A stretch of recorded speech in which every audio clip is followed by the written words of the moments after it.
Namo tassa bhagavato arahato samma sambuddhassa. Namo tassa bhagavato arahato samma sambuddhassa. Namo tassa bhagavato arahato samma sambuddhassa.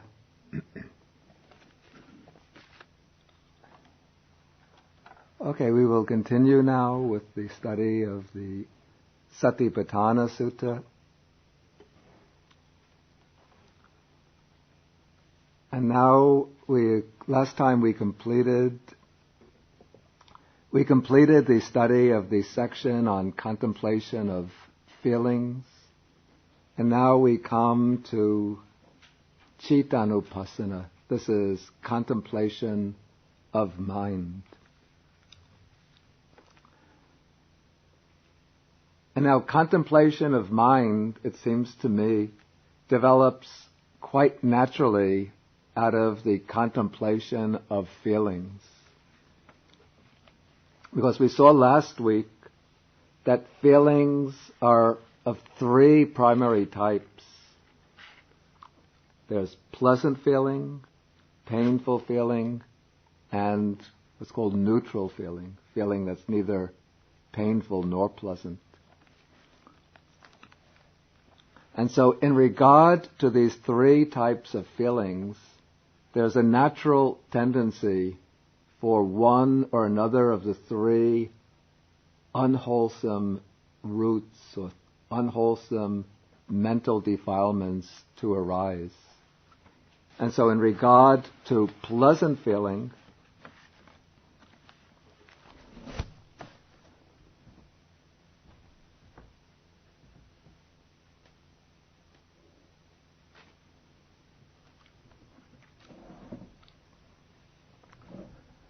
so in regard to pleasant feeling, there's a tendency for, when pleasant feeling arises, for the unwholesome tendency, there's a tendency for the unwholesome inclination or disposition of mind of, we call raga, which can be translated sometimes lust, but it's not only this strong, powerful lust, but sometimes it takes the form of an attachment or clinging to the pleasant feeling, or simply a liking for it, a delighting in it. And that delighting becomes an underlying attachment, which eventually it clouds over the mind, and then it becomes an obstacle to the opening or freedom of the mind.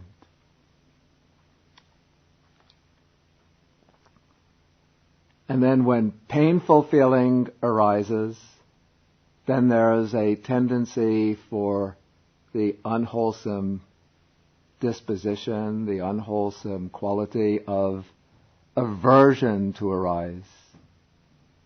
This is in Pali we call this dosa. Dosa means it has a wide range of implications. Everything ranging from fierce hatred and anger to even a subtle disliking, annoyance, or irritation.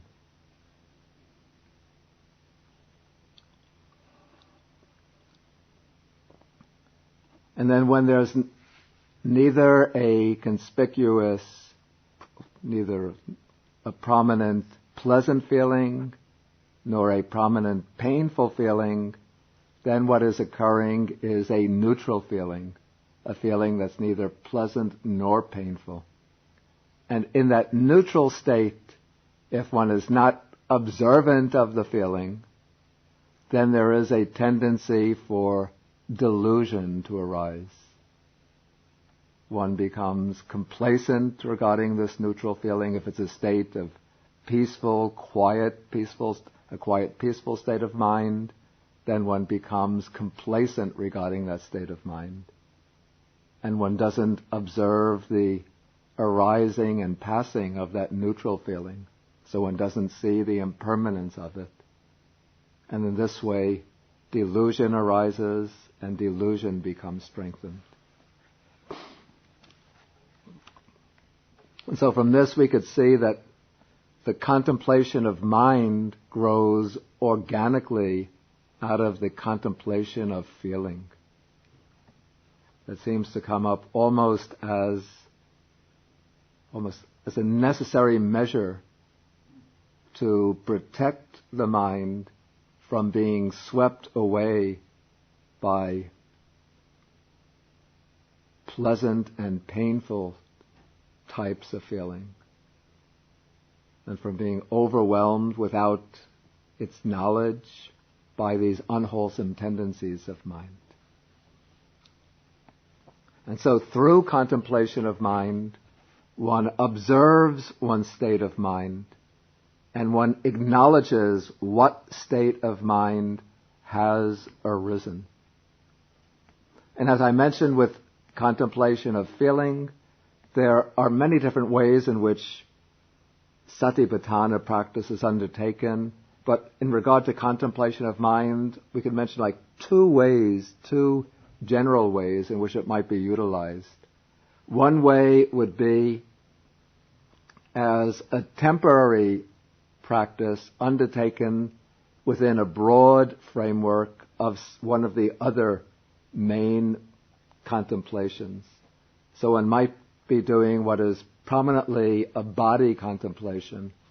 For example, mindfulness of breathing, observance of the arising and falling of the abdomen, or one might be doing the predominantly contemplation of feeling, but intermittently one will observe one's state of mind in order to take note of what state of mind has arisen, in order to prevent certain unwholesome states of mind from unconsciously gaining momentum and thereby picking up steam and becoming major determinants of one's own character, mental temperament, without one's knowing it.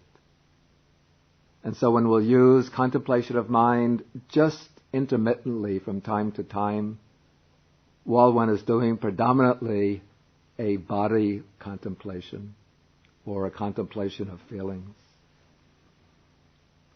But there are other approaches to Satipaṭṭhāna which use the contemplation of mind as the main method of meditation. So one might begin just to settle the mind with a short period of mindfulness of breathing. Then once the mind settles down, then one will turn to the mind itself and just keep on observing whatever state of mind has arisen, and then letting that state of mind go. Observe the next state of mind, the next state, the next state.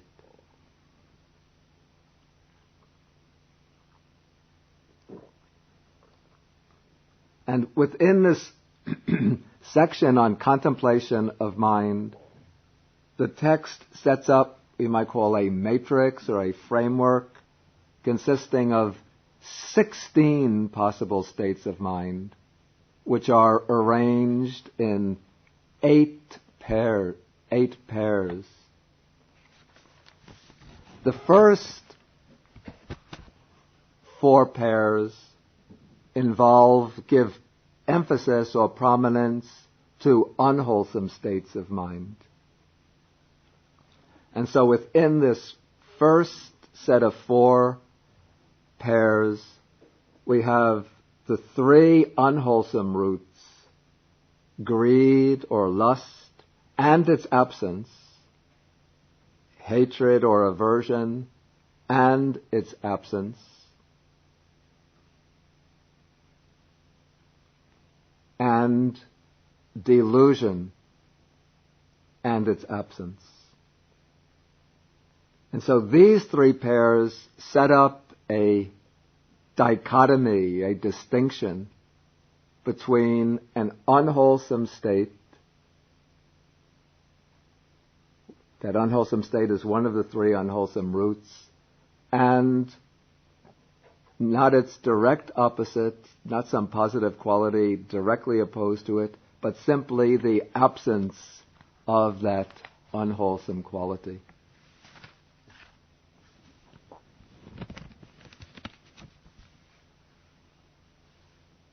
And so the text says, here it begins, okay, how does a monk dwell contemplating mind as mind? Or maybe more exactly, how does he dwell contemplating mind in the mind?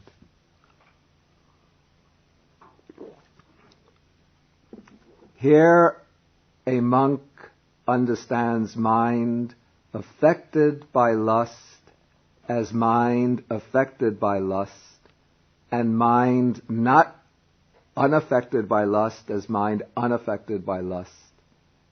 Similarly, he understands mind affected by hate as mind affected by hate, and mind unaffected by hate as mind unaffected by hate.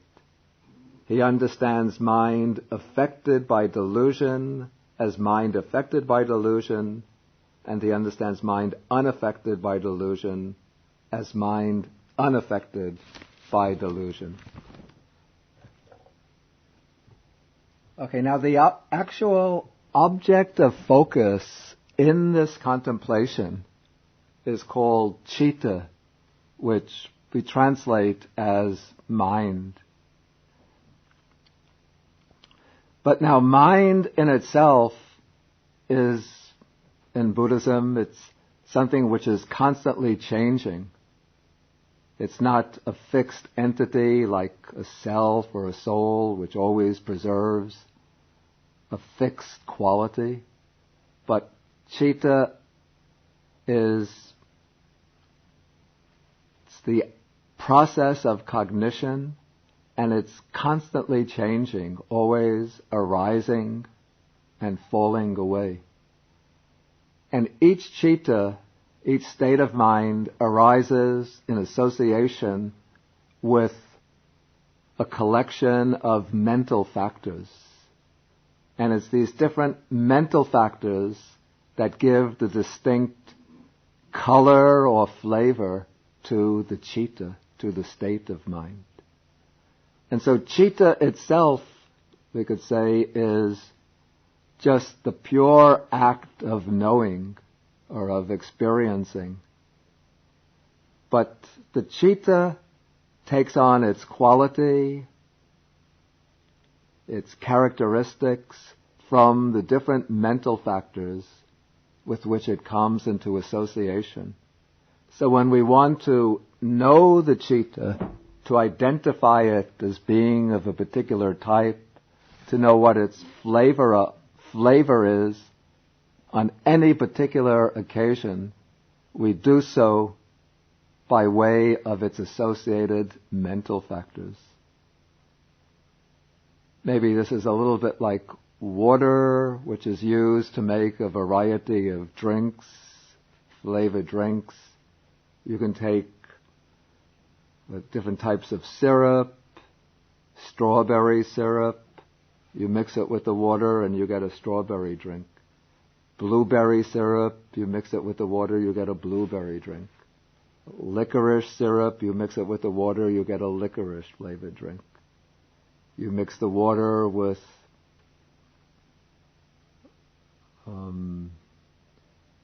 chocolate, cocoa powder, you get cocoa flavored drink. You mix it with instant coffee, you get coffee drink. And so the water has just an almost indescribable flavor in itself, but we could identify the flavor of the drink by the flavor of the syrup or substance with which the water is mixed.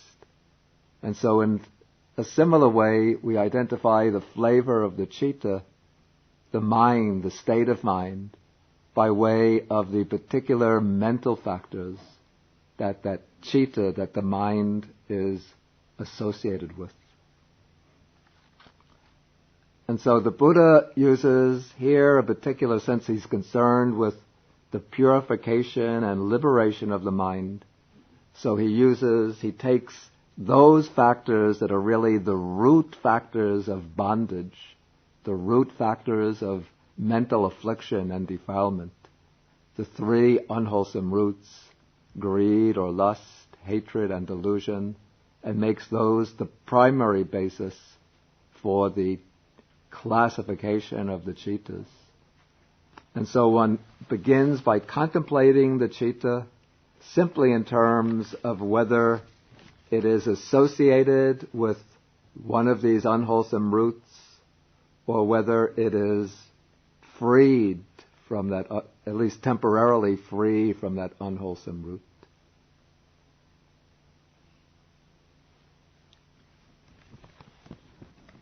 Okay, the fourth pair is a little bit different from the three preceding ones, in that here we have two kinds of unwholesome states of mind, which are opposite, contrasted, set in contrast to each other. One is called the contracted mind. The other is the distracted mind. The contracted mind, this is a mind which we can say is tight, rigid, stiff, unwieldy. Often it's a mind which is oppressed by dullness, drowsiness.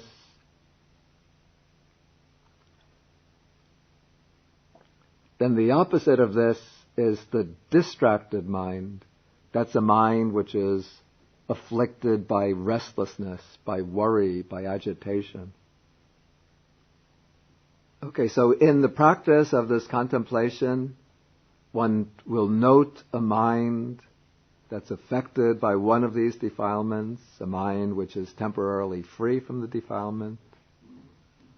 Okay, then we come to the other four pairs.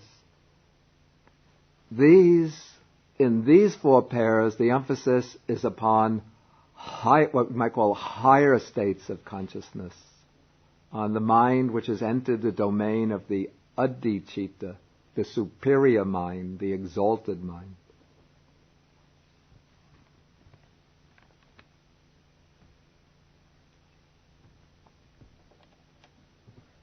Here the text uses certain terms which are almost a little bit technical from the Buddhist vocabulary of higher meditative states.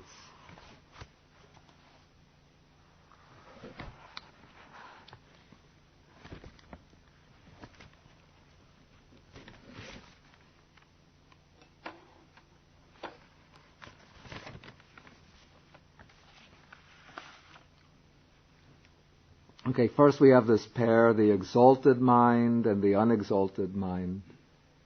Okay, the exalted mind is a mind which has gone into the range of the jhanas. An unexalted mind is a mind which has not reached the jhanic level. The commentary explains the unsurpassed or unsurpassable mind.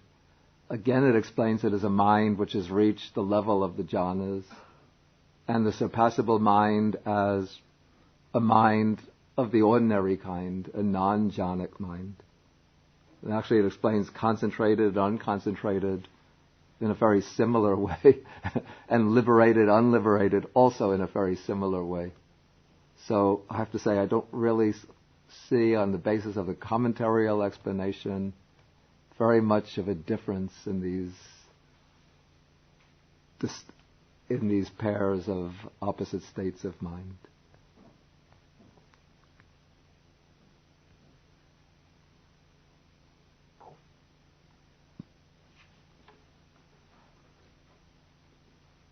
But the commentary does say that the liberated mind here should not be understood as a mind which has reached the state of final liberation, a mind which has been permanently liberated from defilements, but rather this means a mind which in the course of practice has been temporarily freed from the defilements through the attainment of a jhana.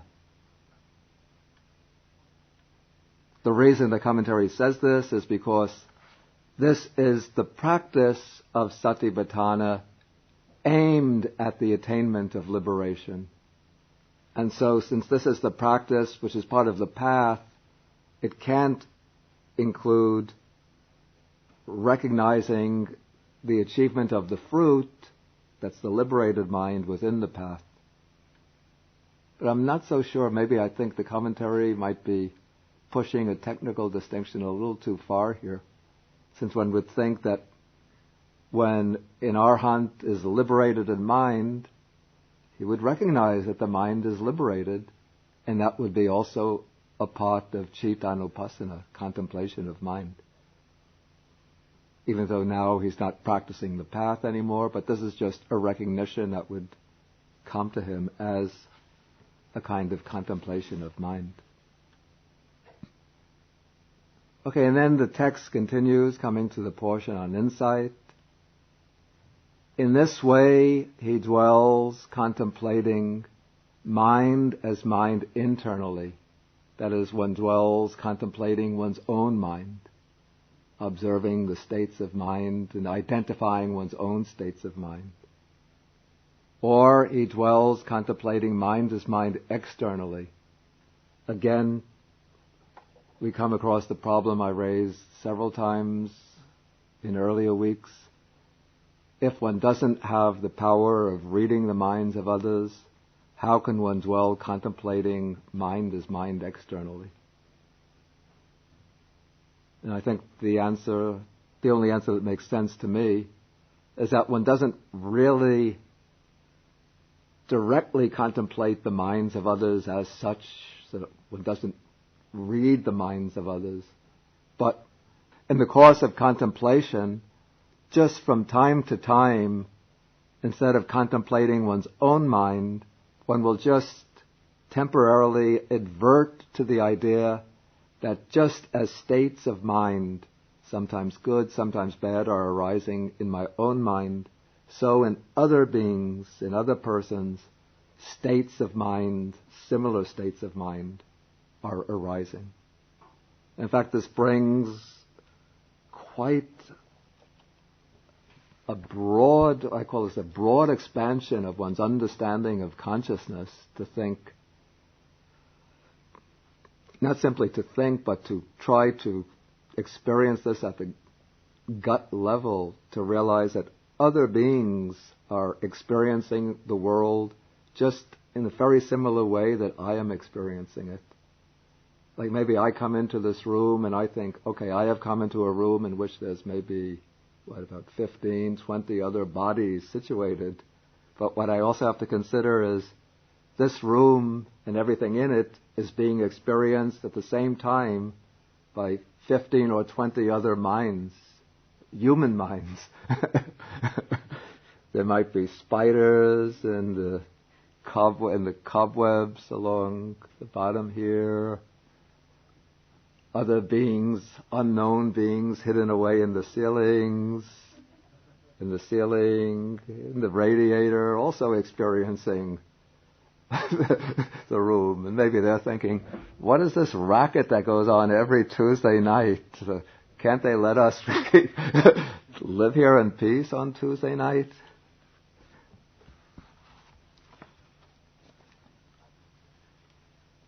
We don't do anything to disturb them the other days of the week.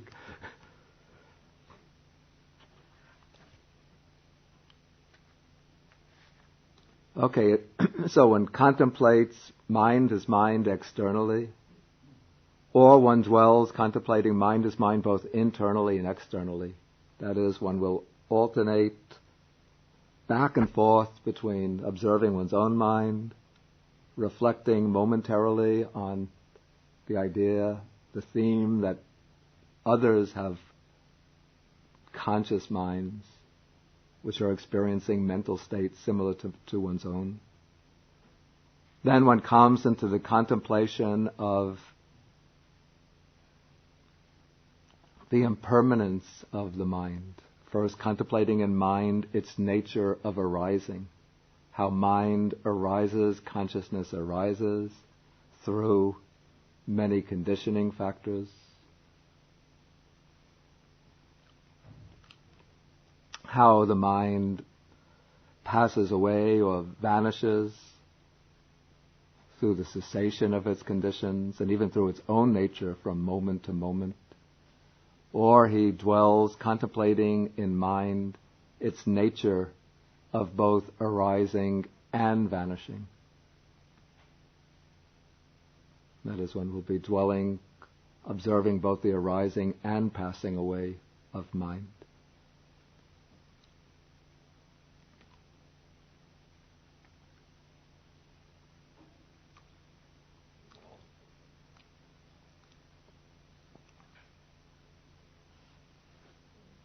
And when one reaches this level, then one is no longer very much concerned with defining or identifying the particular quality of the state of mind. That is what one undertakes in the earlier stage of practice, whether the mind is with lust, with hatred, with delusion, without them. But when one enters into the contemplation of insight, then one is simply observing the mental process itself as it is arising, vanishing, arising and vanishing.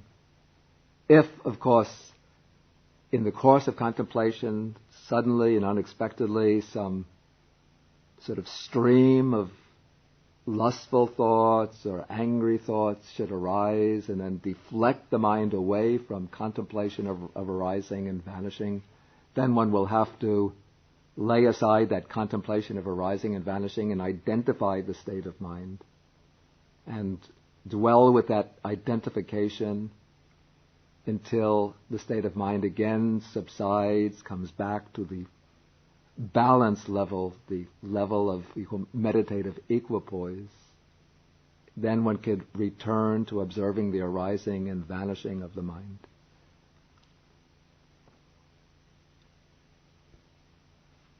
Okay, then at a certain point, one could even lay aside the contemplation of arising and vanishing of the mind and become aware simply that there is mind. Simply observing this to the extent necessary for bare knowledge and mindfulness.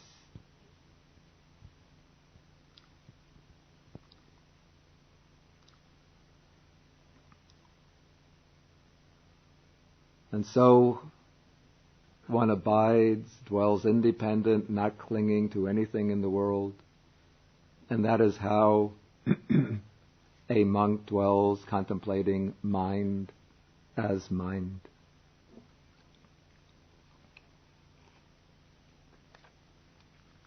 Okay, now I'll ask whether there's any questions on contemplation of the mind. Dr. Murr.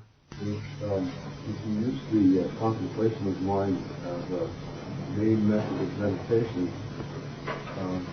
are you doing then what's referred to as vipassana meditation?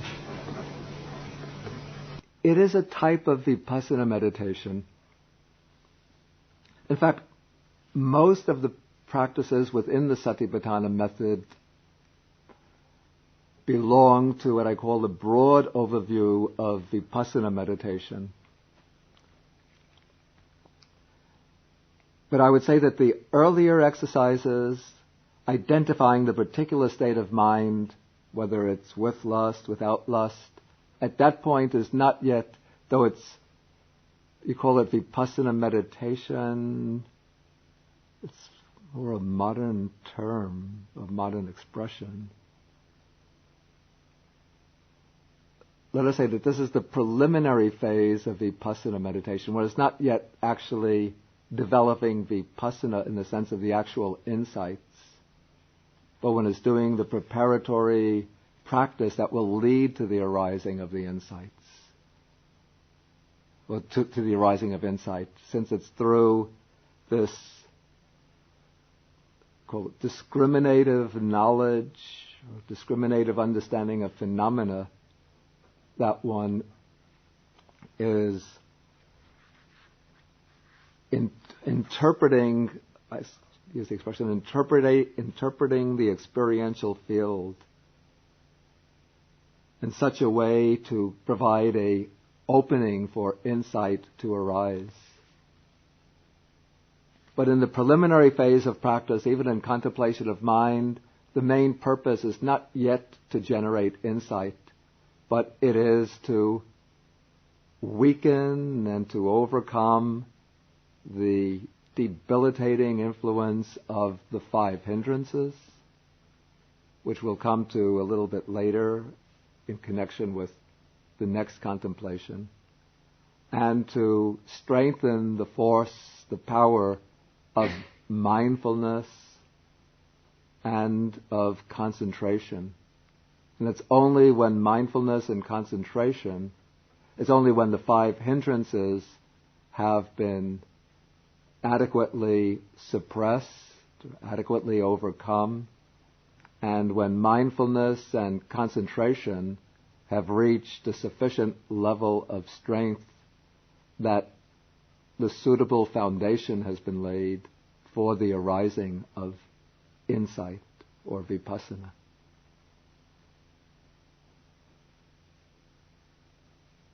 But I would say that in terms of this whole formula, that the vipassana or insight arises only in the phase, starts to arise only in the phase where one dwells contemplating in mind its nature of arising, contemplating in mind its nature of vanishing, contemplating in mind its nature of both arising and vanishing.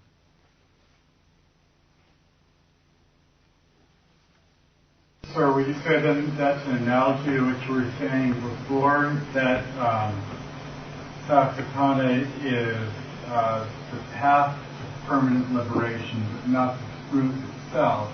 Yeah. You would say Satipaṭṭhāna is the path to insight, but not the insight itself. I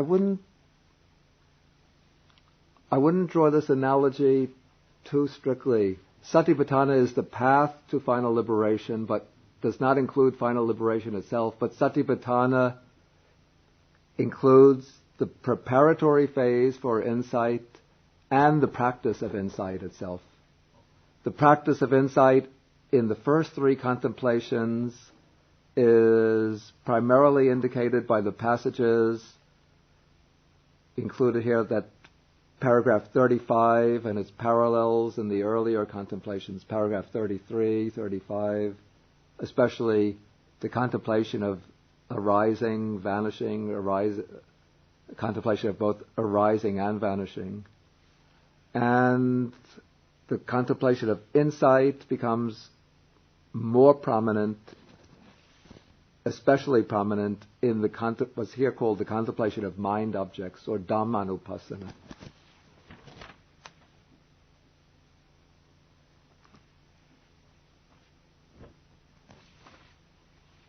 In fact, I would say Dhammanupassana, that last section of the sutta, that is the part of the sutta which is particularly devoted to the practice of insight meditation, to the true practice of insight meditation.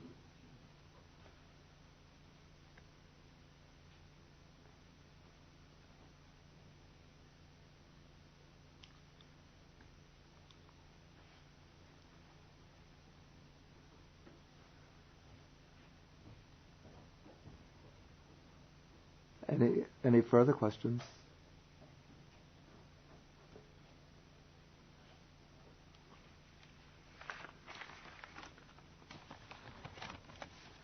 Okay, then we go on to the next section. This is a section called Dhammanupassana. And here it's translated contemplation of mind objects. I don't agree with that translation anymore.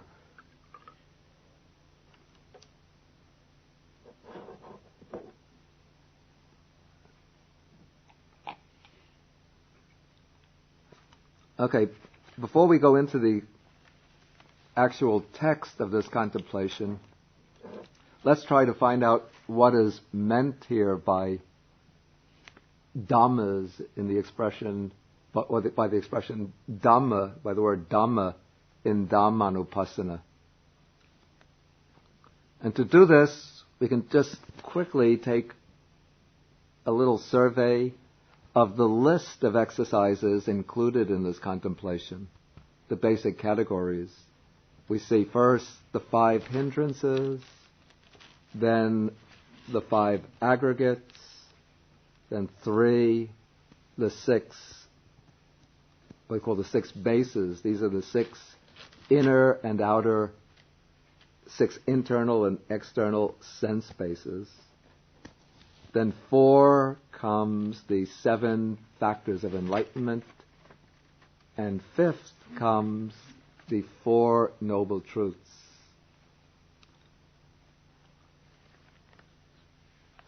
So anything especially common, what is common to these 5 different categories or groups?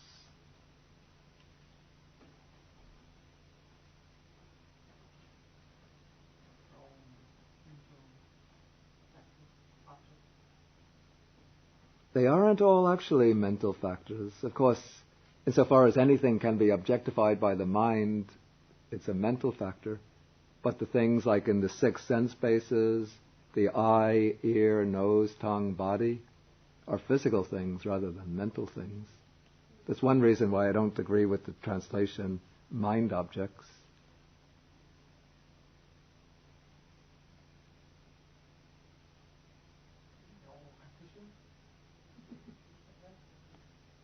Everything is conditioned.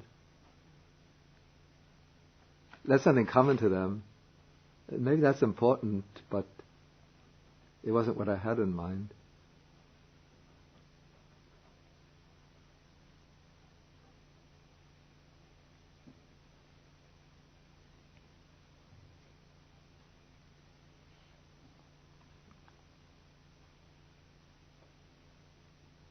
There are 5 sets of categories.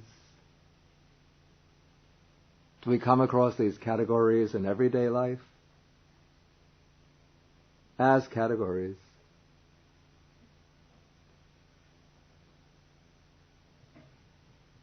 So where do we come across them?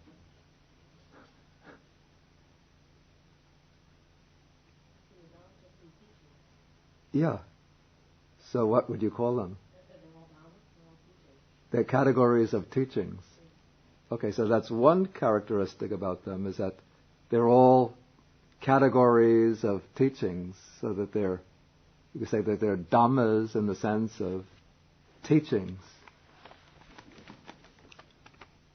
But they're also dhammas in another sense,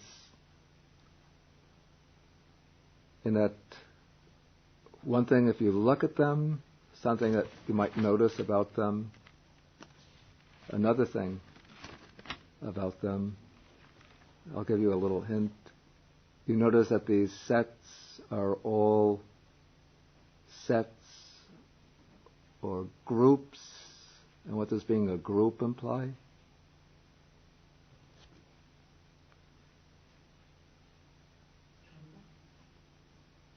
Khandha is only one of the 5.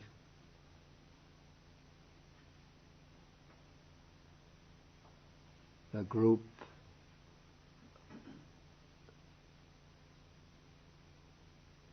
of what?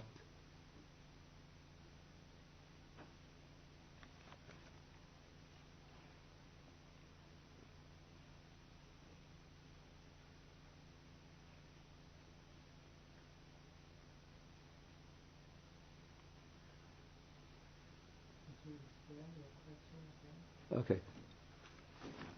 If you look at these 5 sets, you notice that they're all sets or groups.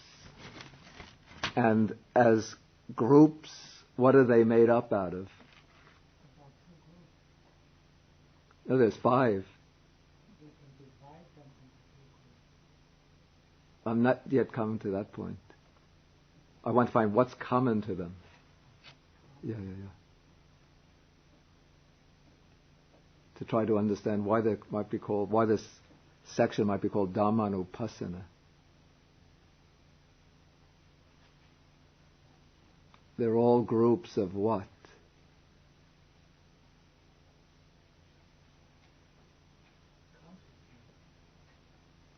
They're other things besides consciousness.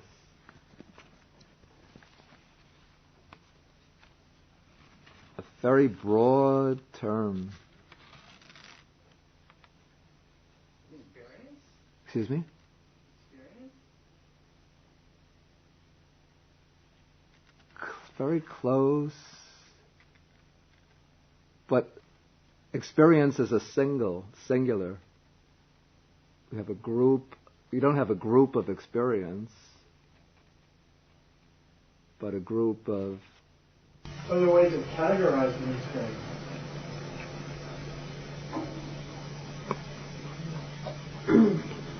You're very close.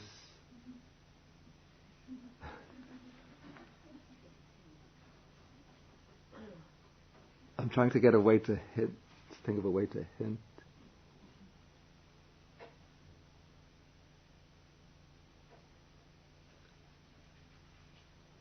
What makes up a group? Excuse me? Sets or collections of individuals and people. Yeah. Or things in the broad sense. Things in the broad sense. And things in the broad sense, in Pali, what is the word for things in the broad sense? Dhammas, yeah. So there are sets of things, or sets of, to use a more technical term, derived from the Greek, I think, sets of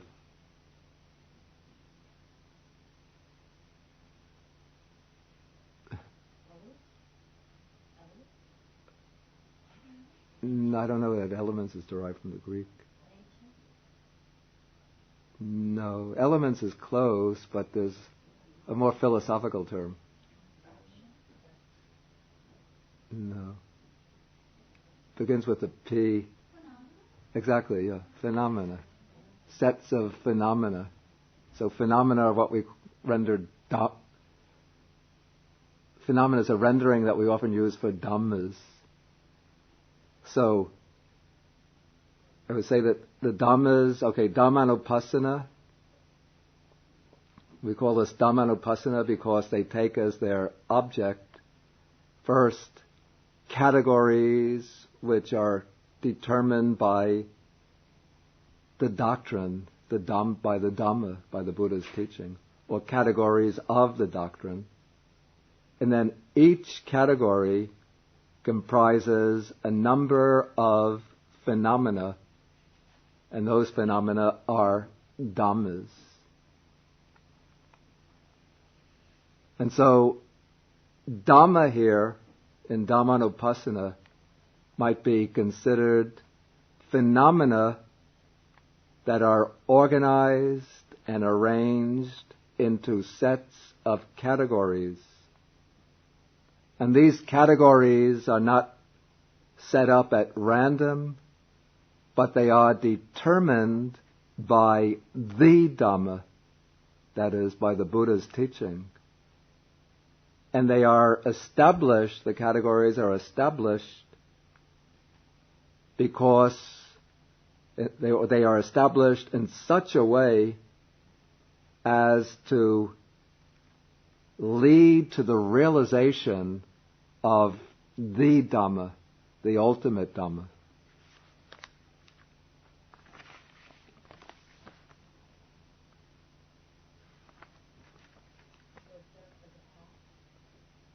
Excuse me?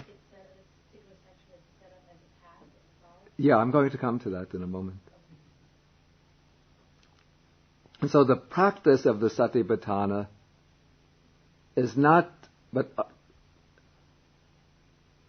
directed to, this is not so much but a qualification. The practice of the Satipaṭṭhāna is not directed simply to contemplating the schemes themselves.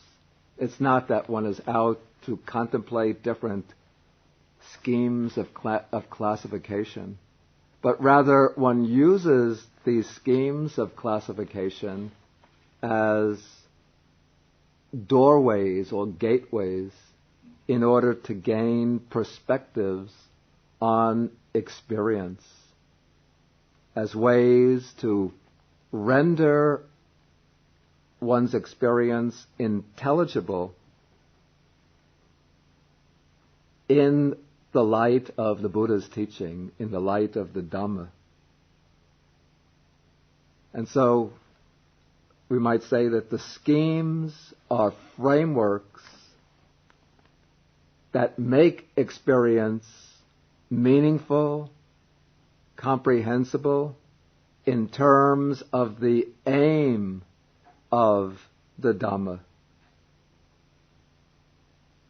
They serve as maps or guidebooks for finding our way through the twisting streets and avenues of our experience and reaching the open countryside of liberation.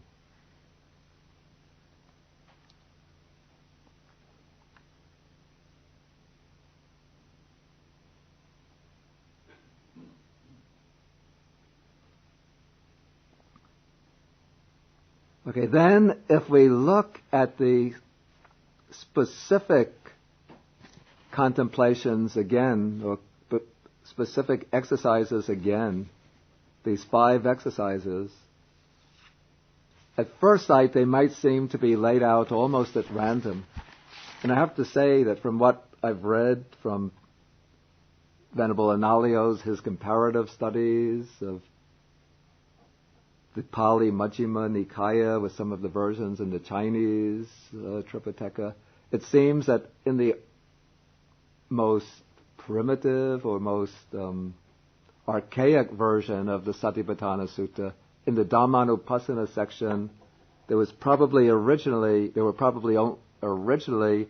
only 2 sections: the section on the 5 hindrances and the 7 factors of enlightenment. And even in the Pali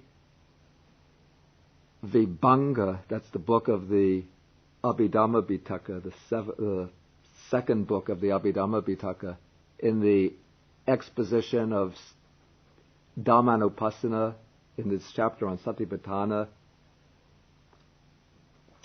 there are 2 sections in Dhammanupassana: the section on the 5 hindrances and the 7 factors of enlightenment. So it seems that that section on Dhammanupassana, as time went on, it sort of evolved and became enlarged cumulatively. It's pulled in more material into itself till it reached, in its Pali form, 5 sections. But these 5 sections don't seem to have been pulled together arbitrarily, but one could see an intelligible pattern underlying this sequence.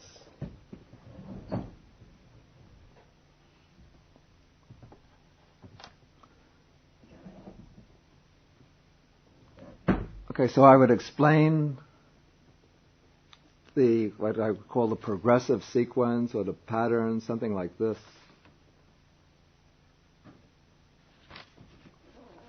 Okay, one begins with the contemplation of the 5 hindrances, because the 5 hindrances are the major barrier to the proper development of the mind.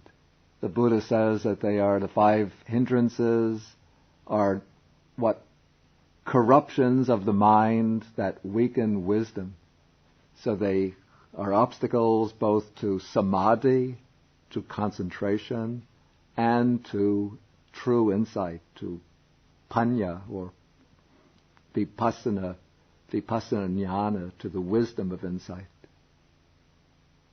And so for any true insight to arise, the 5 hindrances have to be overcome. And that is the task dealt with in the first section.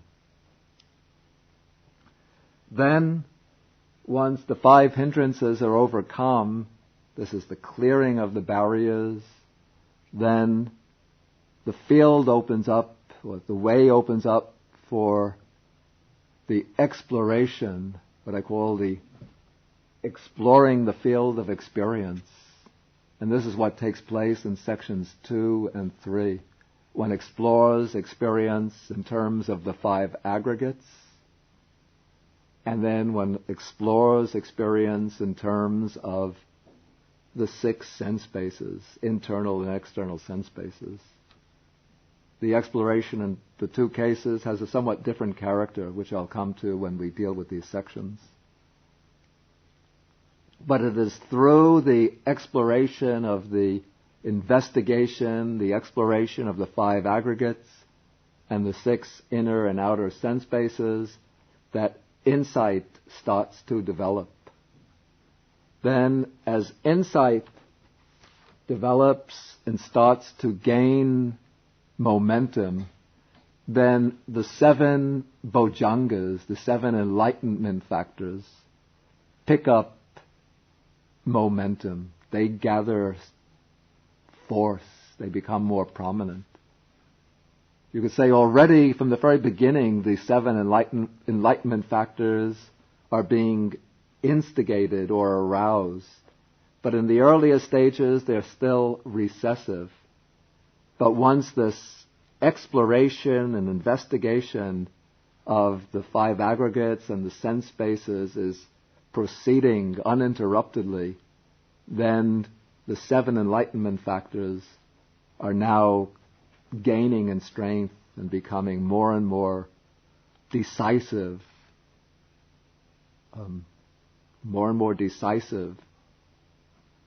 powers or capacities of the mind. And then once the 7 enlightenment factors become fully mature, then they will culminate in the realization or the understanding of the 4 Noble Truths. And the realization of the 4 Noble Truths, that is, you could say that is the understanding of the Dhamma that comprises all the other elements of the Buddha's teaching. And so with the understanding, the penetration of the 4 Noble Truths, the ultimate truth of the Dhamma itself is understood.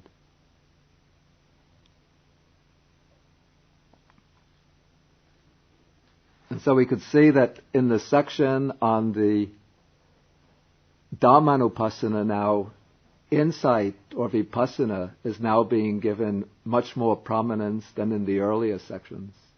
Any of the earlier contemplations, body, feeling, mind, can be used as a means for the arising of vipassana.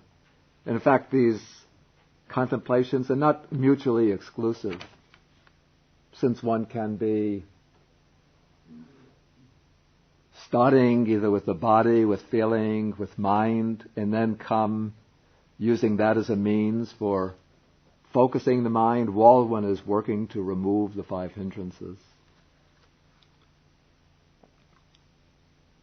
But then once the 5 hindrances are removed, then one has to start investigating systematically all of the 5 aggregates or the inner and outer sense bases.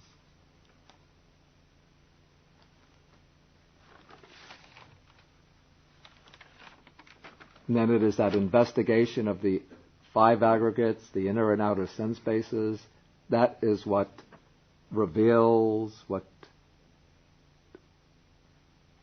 fathoms the true nature of phenomena. And the true nature of phenomena, that is the true nature of Dhammas. And so that is what takes place through Dhammanupassana, through the contemplation of Dhammas. Okay, maybe if I'll stop here and then ask if there are any questions.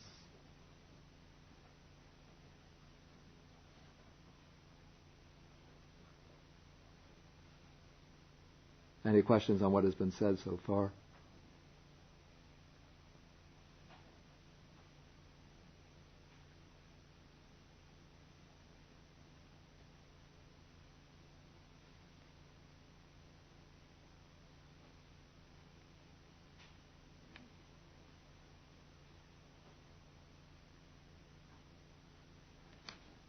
My understanding is that sections pretty much left out of the Nikāya version.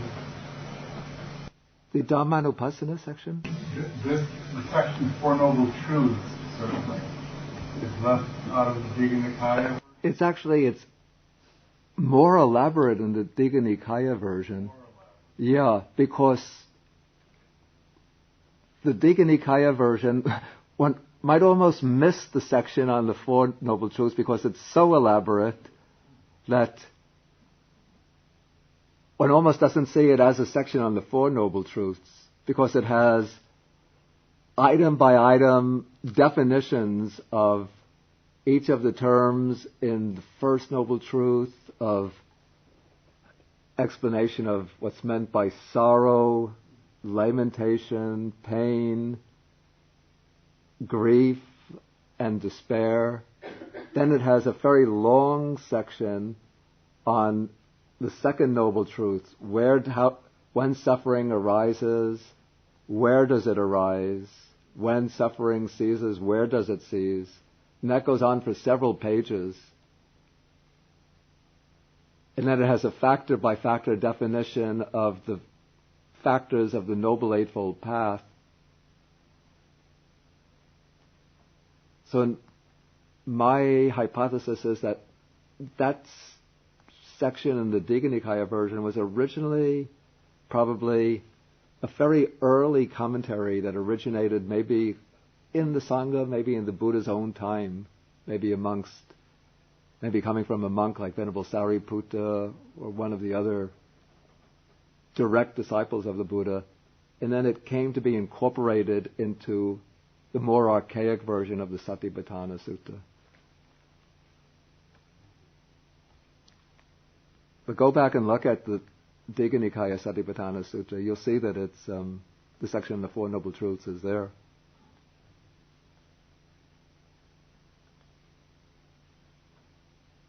Yeah. Question: when you ask us what in common of these five groups, when we say phenomena, then with the language phenomena seems not inanimate, but it actually is human being, our existence, the life is concerning that. So when you say phenomena, it's like there is no life there. Maybe it's because I'm too accustomed to the use of phenomena as a rendering for dhammas, as meaning factors of experience within the special usage of phenomena as a term for rendering a Buddhist technical term. But I put in phenomena only at the very end. I didn't use that word in the question. Now you've made a point about that the five can be divided into two. Maybe you want to explain that.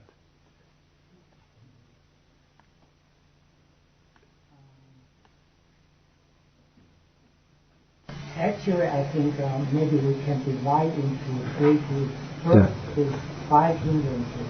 It's contemplation, reach until to a certain level of concentration, at least the first jhana.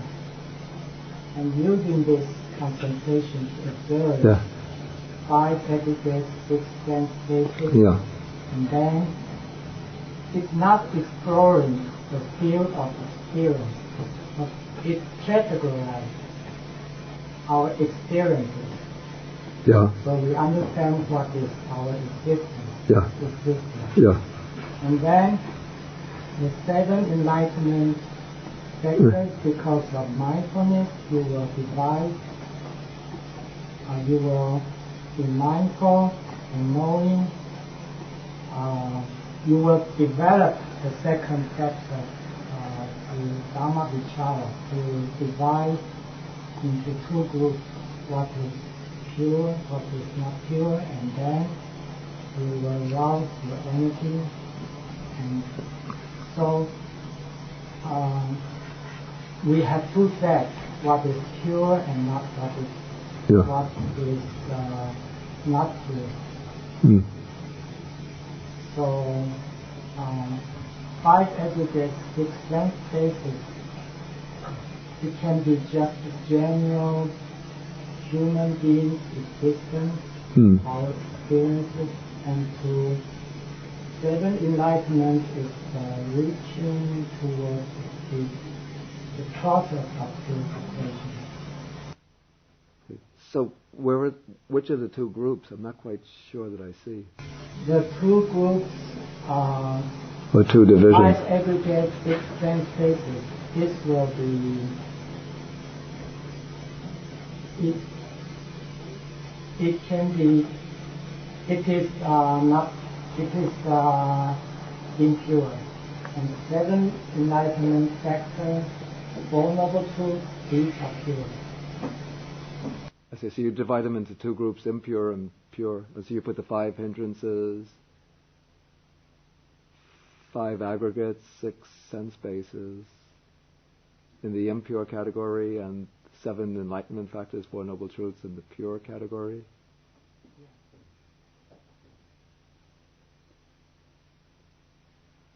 I'm not so sure about, because the second noble truth is craving. Is craving. It's understanding, insight. Oh, I see. The contemplation. Yeah. Practice. Yeah. When you are mindful and Yeah. you know, Yeah. and then it's a kind of insight.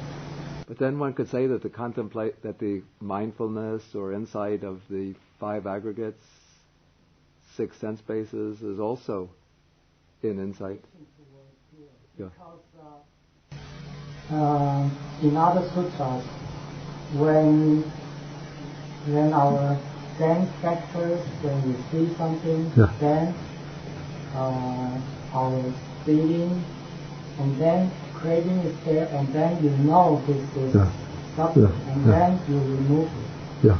And then this is the practicing of vulnerable truth. It is just in your mind. It's not. It's just in a moment. Not like a theory. This is this and this is. Okay, I think we'll have to stop now and with the sharing of the merits.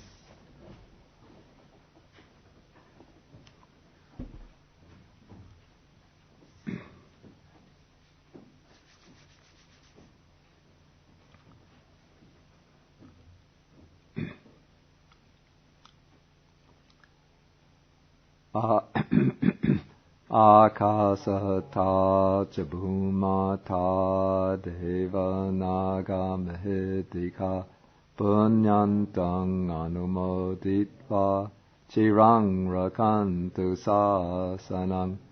Akasata ca bhumata deva naga mahitika punyantang anumoditva chirang rakantu desanam.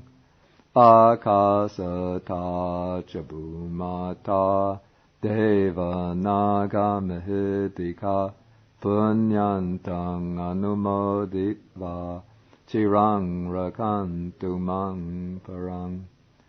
Etavata cham hehi sampadang punya sampadang sabbe deva anumodantu sabba sampati siddhya. Etavata cham hehi sampadang punya sampadang sabbe bhuta anumodantu sabba sampati siddhya. Etavata cham hehi sampadang punya sampadang sabbe satanumodantu sabba sampati siddhya.